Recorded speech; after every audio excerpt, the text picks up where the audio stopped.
সকালে জীবন খাদ্য। আমরা প্রথমে একটি বাক্য দেখব। বাক্যটি নেওয়া হয়েছে যোহন 14 অধ্যায় 27 পদ। শান্তি আমি তোমাদের রেখে যাচ্ছি, আমার শান্তি তোমাদের দিচ্ছি। জগৎ যেমন দেয় আমি তেমন দিচ্ছি না। তোমাদের হৃদয় বিচলিত না হোক এবং ভীত না হোক। যিশু তার বাক্যে বলছেন এই কথাগুলো প্রভু যিশু তার শিষ্যদের বলেছিলেন।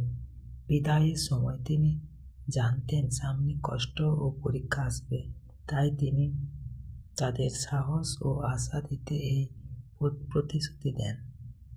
এক পয়েন্ট দেখি, আমার শান্তি তোমাদের দিচ্ছি। এটি সাধারণ মানসিক স্বস্তি নয়, এটি এমন এক অন্তরের শান্তি যা ঈশ্বরের উপস্থিতি থেকে আসে।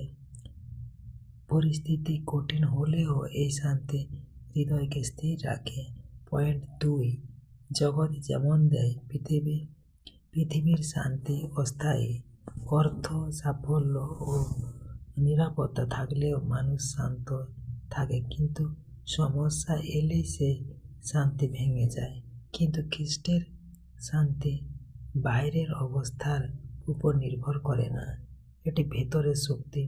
3 নম্বর পয়েন্ট, হৃদয় বিচলিত না হোক। এটি একটি আদেশ এবং বিশ্বাস রাখে ভয় করো না, কারণ যিনি শান্তি দেন তিনি আমাদের সঙ্গে আছেন। তো সংক্ষেপে আরো বললে একটু বোঝায় এই বাক্যের। প্রভু যিশুর শান্তি আমাদের ভয়ের মাঝেও সাহস দেয়, দুঃখের মাঝে স্থির রাখে, আর অনিশ্চয়তার মাঝেও আশা জাগায়। ঈশ্বর আপনার বাক্যে প্রত্যেকে আশীর্বাদ করুক। আমেন। জয় শ্রী। বাক্যের উপরে প্রার্থনা। হে স্বর্গীয় পিতা, তোমার শান্তি প্রতিশ্রুতির জন্য তোমাকে ধন্যবাদ।